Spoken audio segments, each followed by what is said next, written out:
My name is Anthony. I'm a farmer, PhD scientist. I work for Kualoa Ranch, and then this is Kupu Place, my startup agriculture company. We started in 2017, my partner Steven and I, and we both had a vision of creating an urban farm that tapped back into spaces that were once agriculture. So the land that we're sitting on is actually historically agriculture lands and was turned into a residential zone. There's an image of this place exactly where we're sitting, and it's not developed and there's just crops everywhere. And what we wanted to do was tap back into that and revitalize these spaces for the health of our community, for sharing good food and healthy foods at that. So that was the vision, and it started with aquaponics because aquaponics it's kind of like that modern model of a sustainable agriculture system.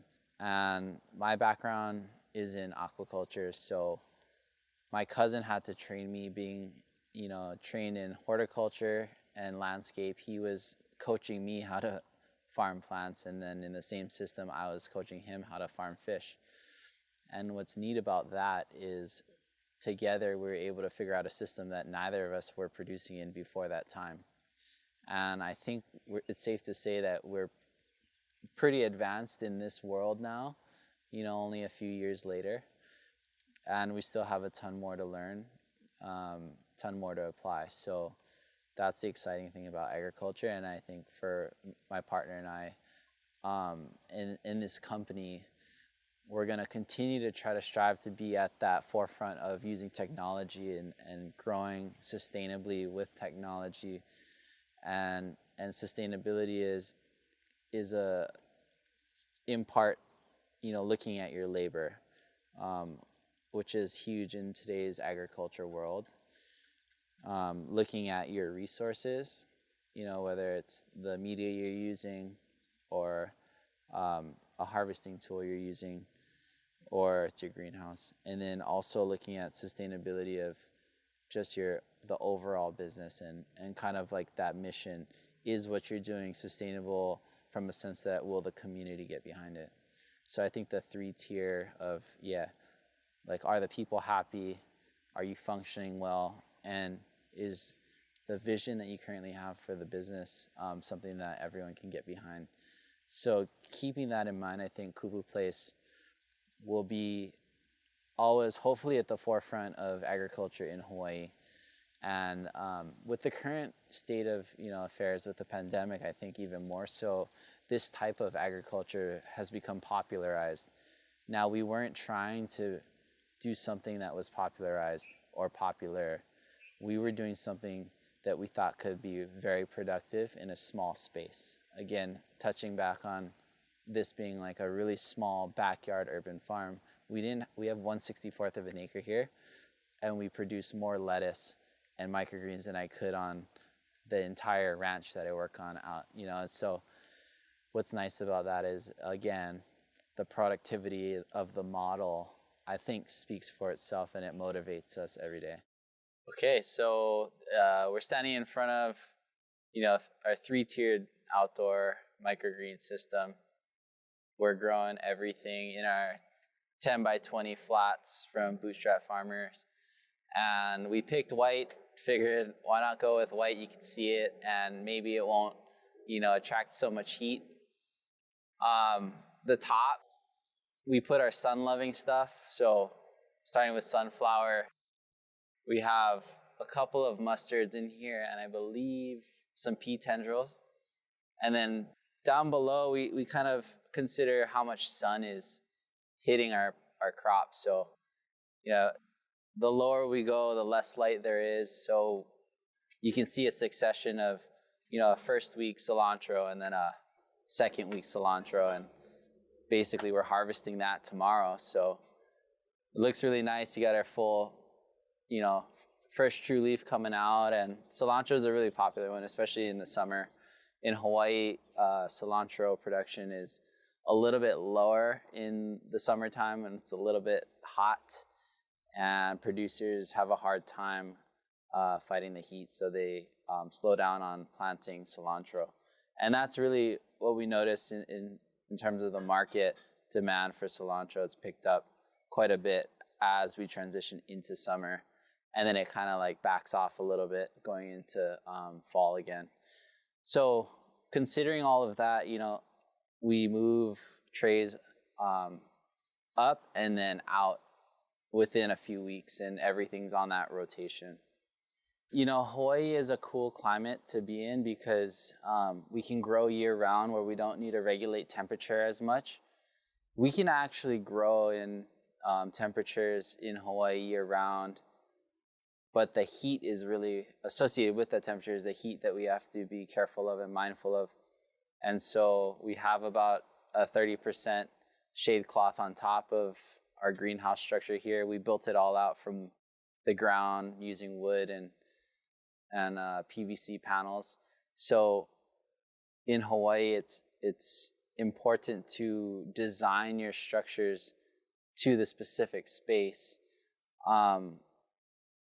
In this particular urban space, we have a lot of different features. Like we have the house in front of us, and we have a little bit of a wind tunnel right here. But you know, ultimately, the shape of and the contour of everything has to have a flow where you can move in and out of everything without feeling like you're stuck.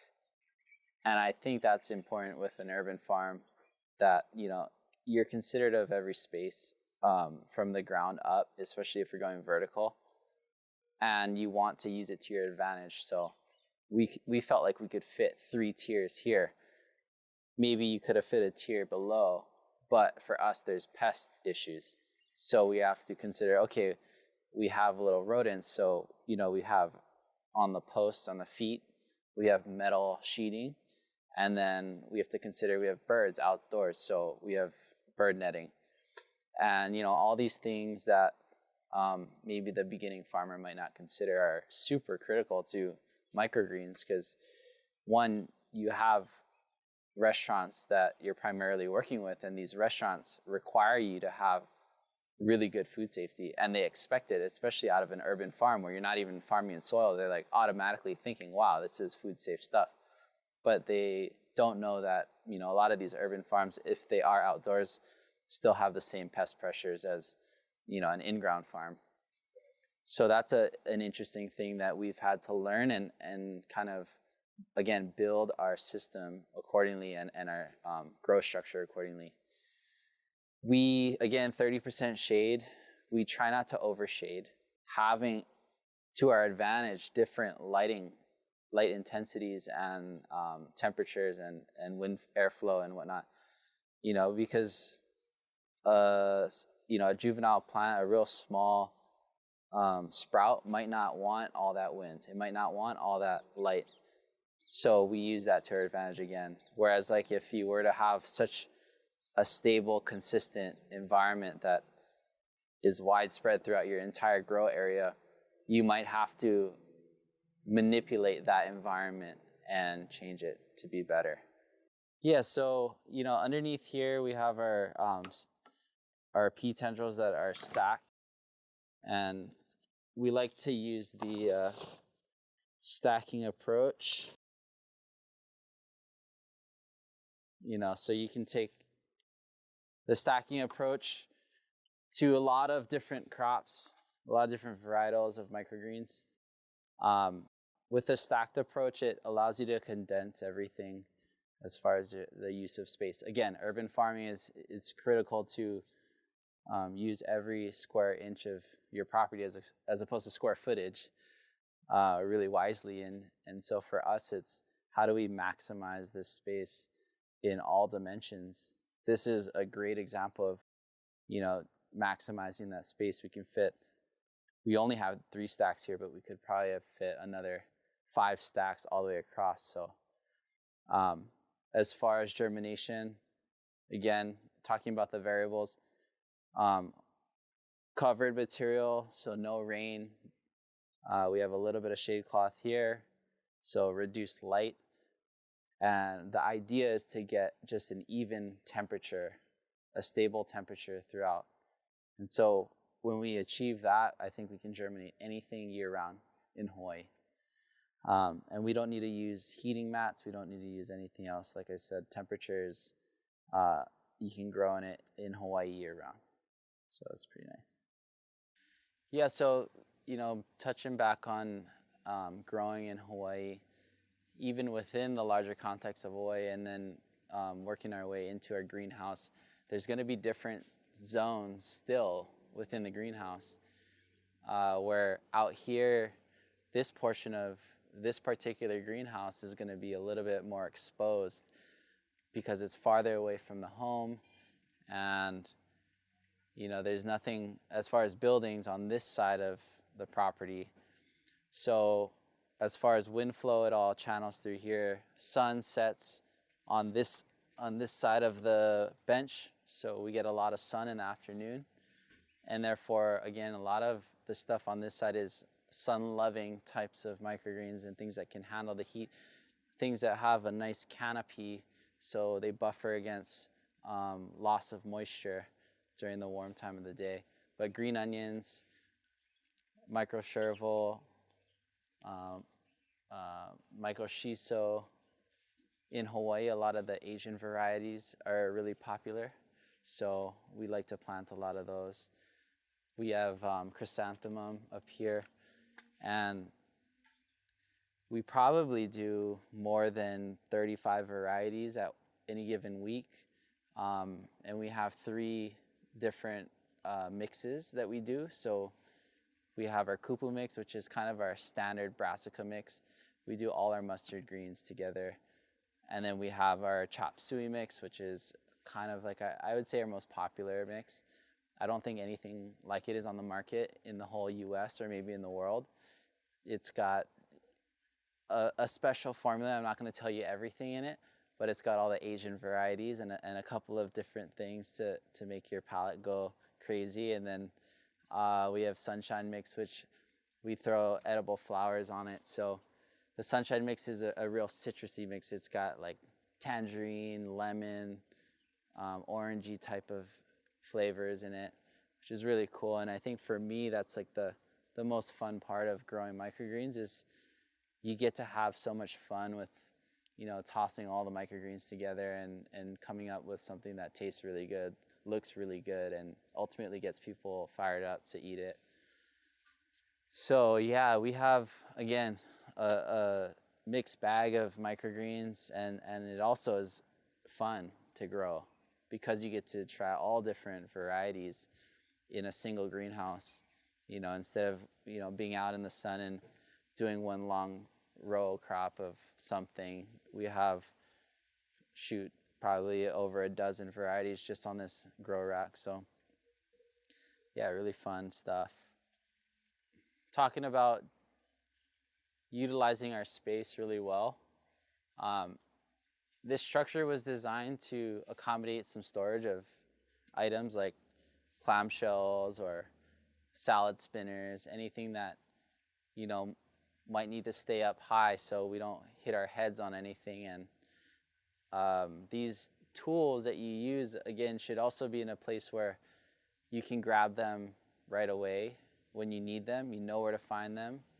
So if you have a home for your tools, we find that the efficiency on the farm is that much better. And you can see over there, well, maybe you can't see it right now, but over there we have, all our shears on one rack. We have, everything that we need for seeding kind of in the general seeding zone. And then, of course, we stack all our harvesting tools together.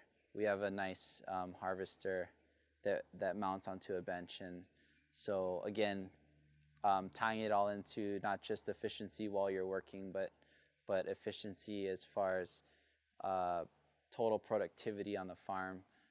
How much microgreens can you process in a given time, and that translating to a successful business. So, all the time that we put into this, which really is just watering through the week in a one-day harvest window, we're looking at a business that, puts out, we probably generate over $175,000 in a year in a backyard space that, if you were doing traditional farming, you probably couldn't make anything close to that. So it's really cool to be able to come up with a model that works for us in this urban space. And then, again, with our neighbors being here, we have to consider how changes in our neighbor's landscape can actually impact the way we grow. So if this bush right here, this home, were to be cleared, a lot of the morning light would be intensified into the system. But at the current moment, we play off of the fact that based on the pitch of the roof and the height of the roof, we know that, okay, we don't need to worry about that intense light coming in at that time. In fact, we might be worried about not having enough light. But fortunately for us right now, it's a really good time of the year. We get a lot of sunlight, so we're talking about, what is it, like 5:30 a.m. to 7 p.m. when the sun sets. So that's a lot of time to grow. And ultimately, when we talk about sustainability of what we do, we chose to grow outdoors without lights as opposed to indoors with lights for microgreens, because we take advantage of that sort of year-round growing condition, which ultimately reduces our overhead quite a bit. I think not as a farmer, Hawaii is a place that bears a ton of cultural significance outside of the United States before it was, designated as the 50th state. And part of the story there that I'd like to kind of hit on is that when you come to Hawaii, it's a place to visit, but it also is a place of residence for a lot of people, including indigenous people that have been here long before tourism was ever born.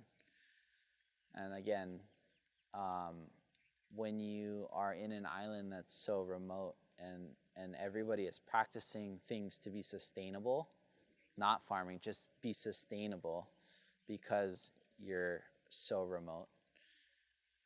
When another force, such as tourism or tourists, come in, you have to be mindful that the people here already have this way of living that keeps them sustained.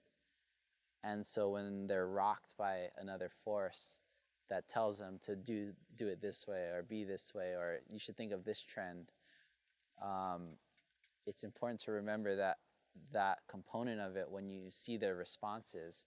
And when you see people get all frustrated with, like, over tourism and the roads being so packed and like ambulances can't get through, it's like my family is at a risk because tourism has brought people to the point where there's so many things in the way of just the daily operation of living that, there's problems with that. So again, with travel, there were people that were upset that we didn't, open up the state as fast as we are. I mean, we're opening up really slowly.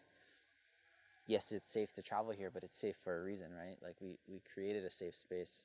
We're protecting ourselves because we don't have ventilators, just coming out of our butts. There's a limited amount of resources here like that.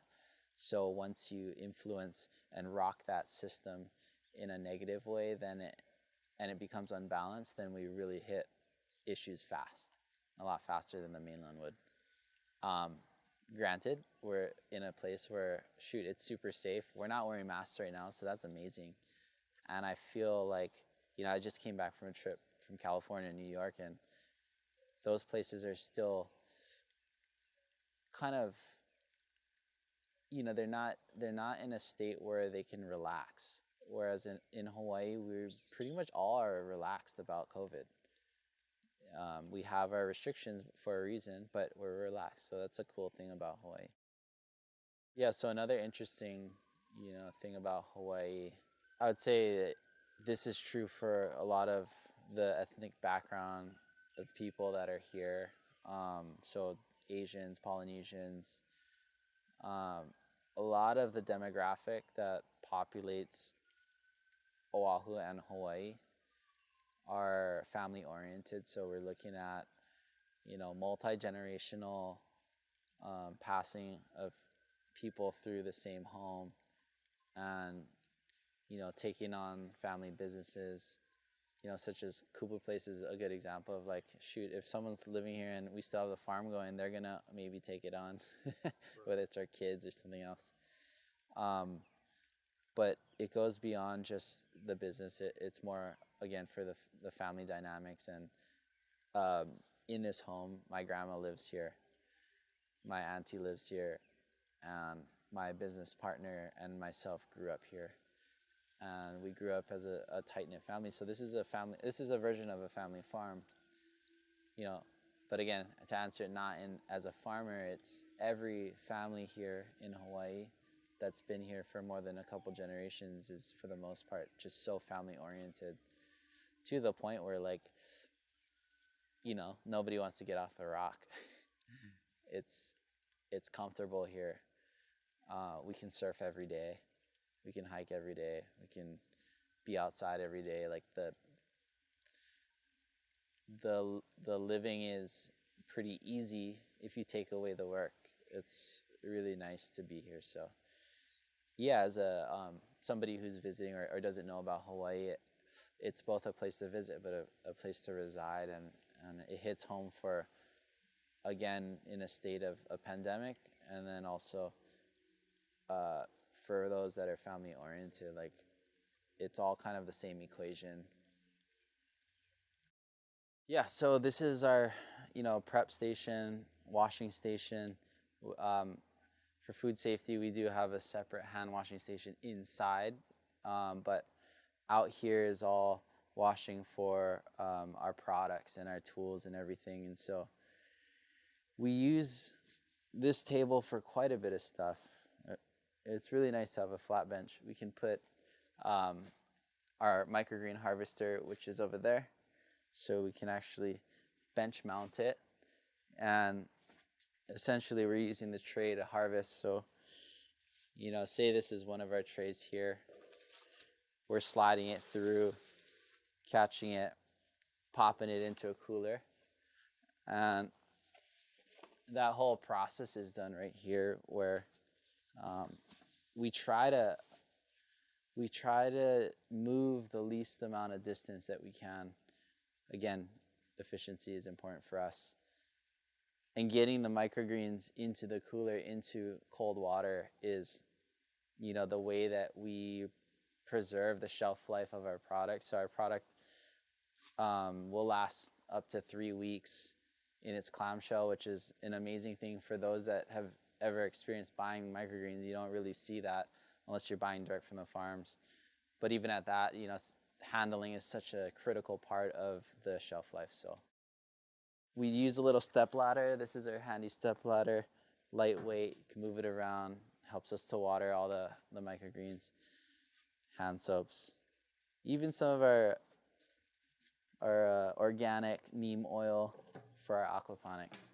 But everything is in such a condensed space that it's grab and go. Light structure here for when we're here in the morning. We have harvesting Tupperware. So when we do cut flowers, we'll harvest it into a secondary container, food safe plastic container where we can dry them. Seed storage, so we keep all our seeds in the fridge, but we pre-pack and this is, again, another part of, efficiency on the farm. So when we're here for a short period of time and we're here to seed, we want to have all the seed packets, all the media, everything at our fingertips.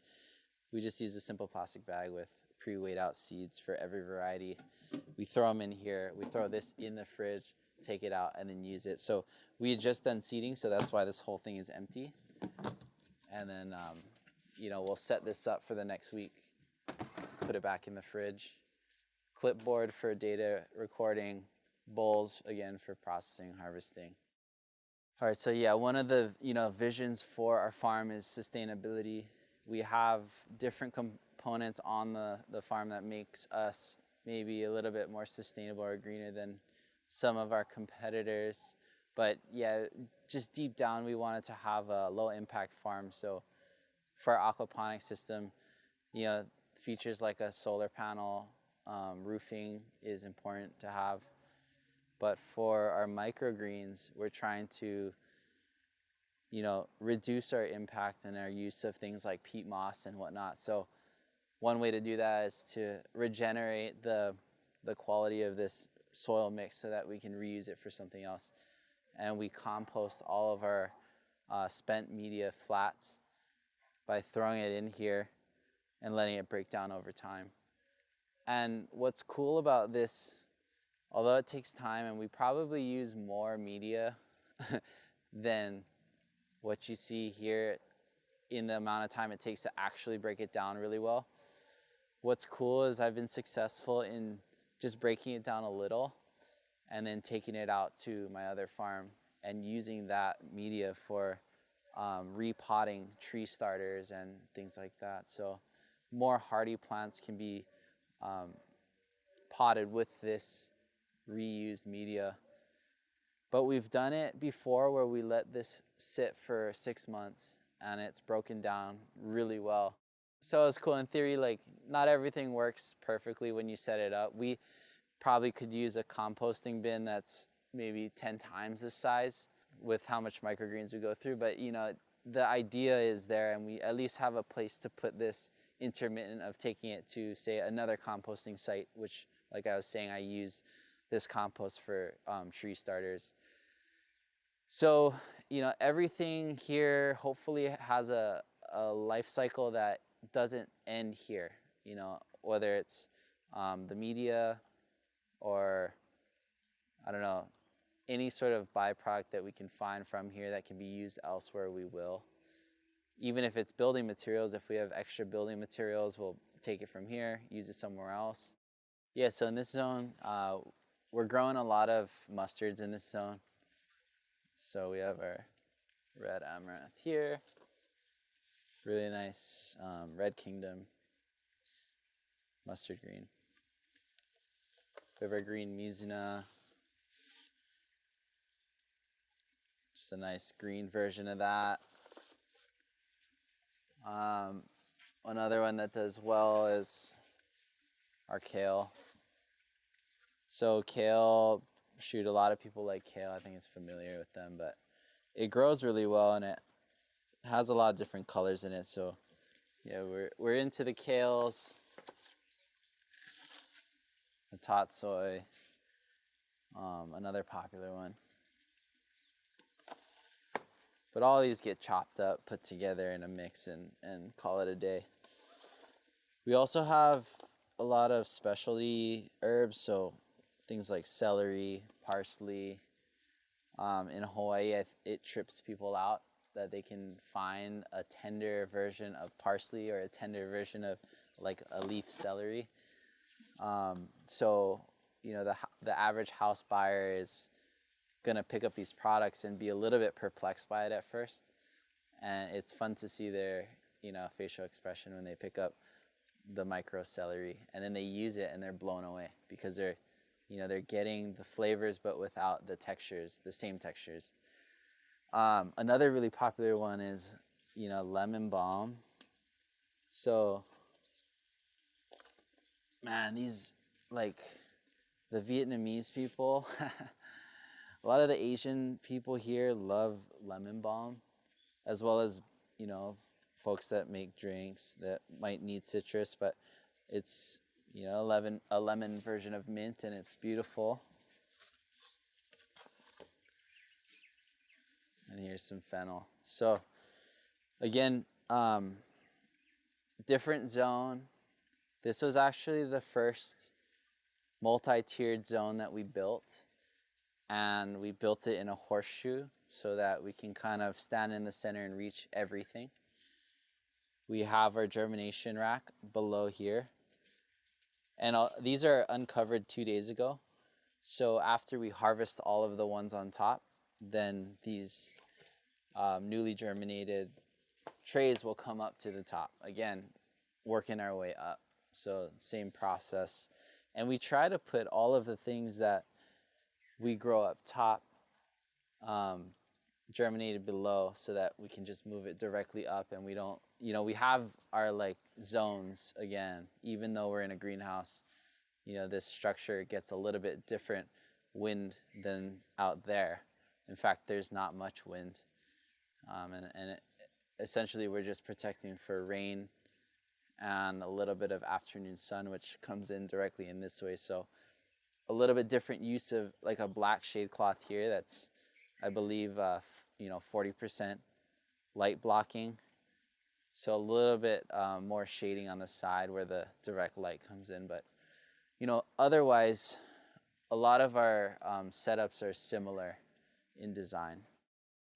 Yeah, so you're asking like, what happens when you're importing over 70% of your leafy greens and, close to 90% of all your other foods to Hawaii.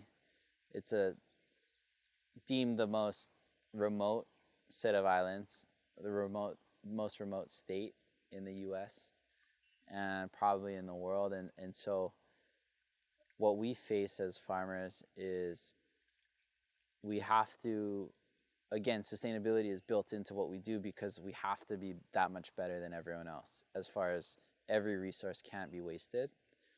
But beyond that, it's everything that we do to prepare for every task and every crop cycle. And, it's intentional work. It's super intentional work. So yeah, when we look at kind of this space and it seems so simple, it's just a backyard, it's just a little operation. Like we were faced during COVID with that reality of a lot of the products that we were sourcing still were coming from the mainland, still coming from, out at sea. And that takes a couple weeks to ship here. And even at that, right now we're experiencing delays in all of our freight forwarders. And our barge during COVID, the peak of COVID, shut down for 2 weeks. And that, created a frenzy at the markets. Things were flying off the shelf, like you're saying. Food is gone. We couldn't keep up with demand, even for our super high value products, like expensive products, right? Microgreens aren't something you just snack on all day. It's like, hopefully, you're topping like a nice meal with it, or maybe you're integrating into a salad, but you're not just munching microgreens like it's lettuce. So because of that, it was so eye-opening because people were just buying as much as they could. Also, the government was helping to subsidize food distributors to purchase foods from local farmers.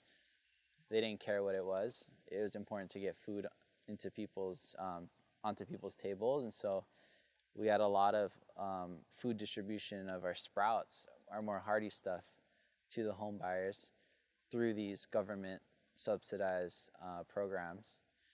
And it was such an eye-opening experience because the most simple and important material that we use, which is, say, our media, peat moss, for example, is mined halfway around the world, and they weren't working during COVID to mine all this stuff. So here we are in Hawaii. We have an entire business surrounded by using potting mix, and our potting mix orders are probably half a year delayed. And at that, they don't even know when the companies are going to start manufacturing again. So it really forces us to think differently. And with aquaponics, we've solved a lot of those things because, it's just water recirculating. And so that's something we liked about the aquaponics. Now the microgreens, we're challenged at deciding if we want to continue using potting mix. Maybe we want to get into hydroponically grown microgreens. But at that, it's all based on kind of like where our resources are coming from. And resources are widespread here at the same token. So we have a lot of fresh water. We have a lot of sunlight. We have a lot of good fresh air. We have things that other farmers wish they had. And so when you boil it down to what you actually need and think about the things that you can do as a farmer here without things that are shipped in, I think that's a healthier approach. And so everything that we do, yes, a lot of the stuff we grow isn't native here, but we try to implement as much as we can of using the resources that we have available at our fingertips in Hawaii to our advantage. Again, that's why the big decision of not growing indoors was made. Not over controlling the environment was a big part of what we do. We'd rather adapt. And I think that already puts us at a better starting point to where we're not so dependent on all these resources. And so one of the things that will never solve growing food crops here like this is sourcing seeds and fertilizers and things like that. And it, you know, it is what it is. It's kind of like if we in the future can't farm this way, then and it's not sustainable enough, then it's not sustainable enough. And we'll look at other ways of farming. And I think that's, again, Kupu Place is it's an entity that we're not going to be stuck at doing one thing. We want to do, of course, the fun crops like edible flowers, like microgreen mixes, and have a lot of fun with those things and work with a lot of good chefs on those products. But at the end of the day, we also want to feed people.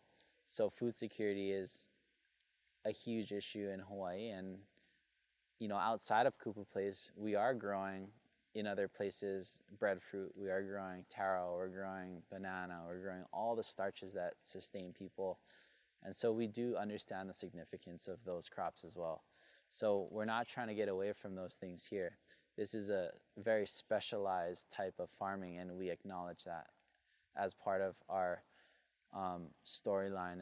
And if it's not sustainable, you know, in the next 10 years, then it isn't, and we can move on from that. But man, aquaponics, 75 pounds of lettuce out of this backyard a week. I honestly can't think of a better way to do it. So, okay, so yeah, behind me I have a 500-gallon fish tank here that powers 2 4x40-foot grow beds of DIY style deep water culture aquaponics. And you know, one of the things that we wanted to have on our farm was a sustainable leafy green production system, and aquaponics was exactly that. In Hawaii, you know, as I was saying, the history in Hawaii is that of agriculture. So there were traditional systems like growing taro, fish ponds, that were all based on very sustainable practices. And one of the concepts of both of those entities, whether it's a fish pond or a taro patch, is that there's water passing through that delivers a lot of nutrients to these plants or to these phytoplankton that ultimately drive fish. Well, the same concept can be applied to a modern day system like this. And so it really hits home for us in Hawaii to have an aquaponic system, because essentially you have that mountain to ocean feel. You're using fish, you're using water, driving nutrients into your plant beds. And what's really neat about it is we're only running 500 gallons here into a 4x40-foot grow trough that's only 4 inches deep. So when I said deep water culture, we actually have a shallow water culture compared to some of the other folks that do, like, you know, 8 inches to a foot of water. Now, we might lose out on thermal capacity or stability. The temperature does change as it goes through our system out there. But what's nice about having a shallow system is we're using less of everything: building materials, water consumption, as far as like putting it into the system. And therefore, we can actually drive the nutrient delivery faster too, especially when we were first starting out with the fish, going from 0 nutrients to, you know, over 20 parts per million, which is what we need to grow lettuce. So we also do what's called decoupled aquaponics. And so taking it one step further, a lot of folks would say that we're undergunned with the amount of fish we have. We only have 30 fish in here to power about 75 pounds of lettuce a week. And the only way we're able to do that is because we actually chamber all our waste, put it into a bioreactor, and then spit that nutrients back into the system. And that's been a phenomenal approach for us. At first, we didn't do decoupled, and we were just doing recirc. And we probably were growing about a third of the amount of plants in the same space. All right.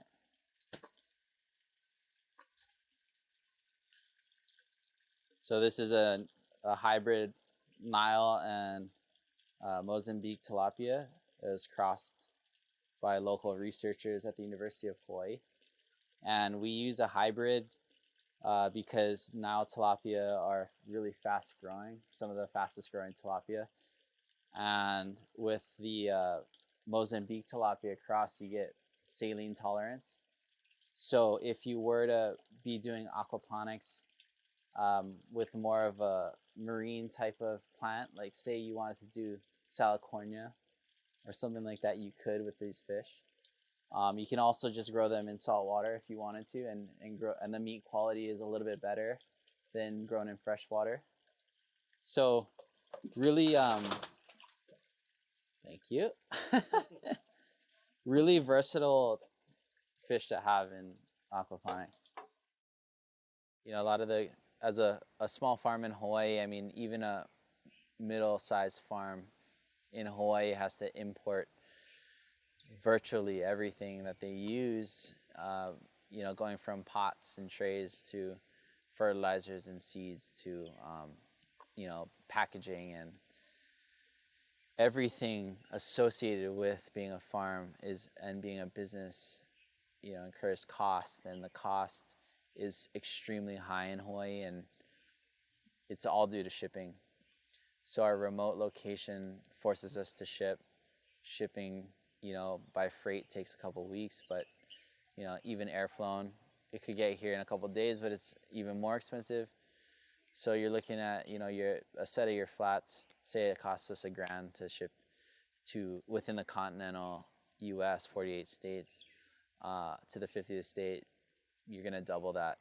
And if you don't have a good freight forwarder, maybe even 1.5 times what your freight forwarder can give you for. So because of that, you're looking at everything just pretty much doubling in cost to operate, let alone we living here as humans. So the labor expense therefore goes up too, because we have to pay people more for them to work here, because they have to live off of, you know, food and things that are more expensive.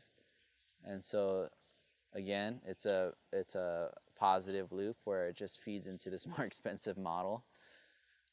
Because of that, people are a little bit astonished, you know, a little bit taken back by the price of goods and the price of the food that they're ordering from us.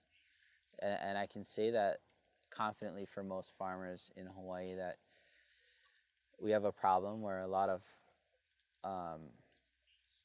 of farmers here in Hawaii feel like they shouldn't sell their goods for that much, because historically food should be accessible and we all need it. Now, that might be great in theory, but as a business, the business tanks. So a lot of folks have a hard time, a lot of farmers have a hard time in Hawaii, especially immigrant farmers. They don't know how to price their foods based on the labor hours and the cost of operating. And so for us, we price it according to a very calculated, you know, set of parameters that are used to derive our price points. And so we can look people in the eye and be like, yeah, this micro shiso for 1 ounce costed you $7. In the mainland, yeah, you might get it for $4, but it costed us $7. And we can look at them in the eye and say that because we have done our homework and we've calculated it out. And that's even with, you know, like I said, we're implementing machines. We're doing harvesting with a harvester. We're only working here pretty much once a week outside of watering. So that is the strategy and the way that we as a small farm can succeed. But it's a problem because the cost of food is that high. And I remember coming home from college. I went, was doing college in San Diego, and the cost of my meal to make a bunch of tacos one of the first nights I came home was 3 times as much as it costed me in the mainland for the same ingredients. And I was just used to buying these certain ingredients in it. I was like, oh my God, I can't eat the same way. Now, it doesn't mean we can't eat well here. We just eat what's more local and in season and accessible. But, if you're stuck on your diet and you have to source an avocado, you think you only can get Haas avocados. It's like, well, maybe you should get the local butter avocado. It's twice as big, organic, same price.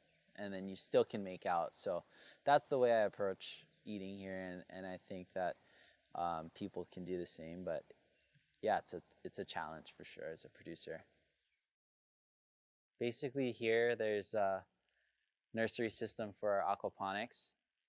And we keep our seedlings in this system for the first 3 weeks, 4 weeks maybe if they're growing really slow. But we try to transfer them out at 3 weeks. So you saw there weren't any plants in our grow out system at the moment because we just followed a long period of rain. And so what comes with that are all the soft-bodied insects. And the easiest way for us to get rid of them is to just nix all of the plants in that bed. And we only do that during a period where there's no need for lettuce sales, and I was just explaining to you that our main account for our lettuce just told us that they wanted to switch their menu. And with that, we took the opportunity to say, hey, we'll reset our beds and then come back stronger in, another 8 weeks, which isn't too long. But we're already, and that way we don't need a spray. So just thinking about the environment, thinking about food safety for humans, also thinking about labor. So if we have to spray them every couple days, every week, just to keep the bugs down, is it worth it for us? Not really. We have such a small system that it's better to just start from scratch. But you can see the water's filling up here on a timer. And we use extruded clay just as a base media. We could go without the clay here and just do it in the plastic, but the clay weighs down this hydroponic grow bed nicely, and it allows us to also diversify. If we wanted to grow any sort of other crops in here, we could.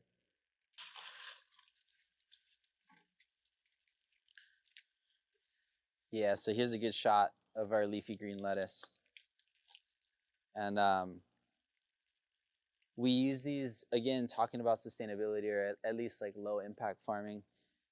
We know we use plastics, we know we use foam, but we selected Oasis BioCubes that break down or at least compost, I think by like 80%, 85% within a year. It's their latest product. So we're happy with the way that everything's growing. You can see it's nice and consistent. Germination was good. Growth is good. Everything looks healthy. So this will fill up as we go. I have another one to pop in here tomorrow. And, sooner or later, all of our grow beds will be filled and our production will be back. So we do aquaponic lettuce, we do microgreens, and then the last part of our production is edible flowers. And of course, we're gearing everything towards these high-end restaurants. But the butterfly pea is a phenomenal little flower in a sense that this vine has been here for over 2 years now. And every season just puts out tons and tons of flowers. And these flowers are widely used in the whole form, petaled or depetaled or even powderized. A lot of the bartenders are using these nowadays for coloring drinks. So really fun product to work with them on. And yeah, every week we harvest about 200 of them. Okay, yeah, for those folks that aspire to be an urban farmer in their residential zone, or even just a tight-knit farming community where, if you're drinking beer, like you're having a Coors Light and you get a little bit too loud, your neighbors can hear everything you say, let alone like we're talking about business and they're in your business, literally. Now, you have to keep that in mind when you talk. It's just part of the deal. And the way we kind of keep ourselves from pissing anyone off is we have conversations with our neighbors. We give them fresh food when they want it, when they need it, even when they don't ask for it. We share what we produce. But we also cue them in, and we ask them if it's okay to be operating at these times. So we're not just going and doing what's good for us, it's what's okay for the neighborhood and the neighbors that are directly adjacent to this property. And one of the neighbors right here actually asked us not too long ago if we wanted to expand into their yard. So if you're a good neighbor, you never know. They asked us to expand into their yard with the idea that they don't use their backyard. They maybe can get a little bit of money for it. In the same breath, she also said, hey, we love hearing you guys out here. It's an older residential neighborhood. There's a lot of grandparents here. All their kids have left the home. They're by themselves. So what's really neat about here is, in this neighborhood, is that we provide a little bit of positive energy that these people kind of want. They want this background noise that maybe the TV usually serves, but instead it's a bunch of young farmers just bickering at each other. You know, no, but there's a healthy balance of noise that you can make, and if your neighbors are up for it, I think it makes for a good relationship with your neighbor. Yeah, so this farm, again, started in 2017. We started with aquaponic beds. We started with one, and then we scaled up to two. And then we learned that we were not putting enough nutrients into the system, so we did decoupled aquaponics. That allowed us to stay within our same infrastructure footprint and produce in both beds. The iterations of the aquaponics alone were so gradual that it wasn't until 2-ish years later that we figured out how to maximize the system. We were producing, and it goes down to, you know, even just understanding crop cycles, but I think more on the real technical side, it came down to understanding just the basics of aquaponics. Like I said, even though we were experienced in aquaculture and horticulture, as a team, we were still learning this system. So every little thing, like, okay, do we want to produce with shade cloth? Do we want to produce with thrip net? You know, we use a lot of agribon at first, but we realized that the airflow is not good. So all of the decisions change through time. And then also through seasons, you have to understand seasonality within your area. So where we thought, oh, there's never going to be pests if we use this agribon, it's like, no, once they get in there, they're in there. So, you know, at that point you want to free them out, and you want to be able to, you want to have accessible cloths where you can maybe spray neem oil.